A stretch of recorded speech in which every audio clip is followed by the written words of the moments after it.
Penalty can be levied only if explanation submitted by assessee is not bona fide. Can you imagine?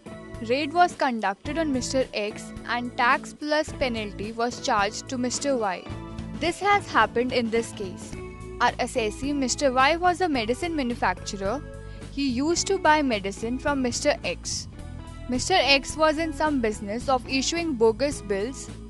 During raid, some copies of payments made by Y to X were found. Tax officer issued notice to Mr. Y, opening up the case for scrutiny. Tax officer asked Mr. Y to produce bills for payments made. The important point to note in this entire scene is that the payment was made in the year 2002 to 3 and the year in which AO demanded bills was 2009 to 10. Mr. Y said that the case is very old, more than 6 years, so he doesn't have any bills. Mr. Y agreed to pay taxes on this edition too, but AO asked for penalty now.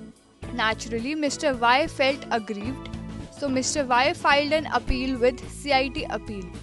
CIT appeal rejected the appeal. Mr. Y went to ITAT. ITAT said that the reason given by Mr. Y is bona fide. The time gap is big, so penalty should not be charged. Specifically, ITAT held that the penalty under section 271(1)(c) of the IT Act is leviable where the assessee does not file his return of income or does not file explanation to show cause notice for levy of penalty or where explanation is found to be not bona fide.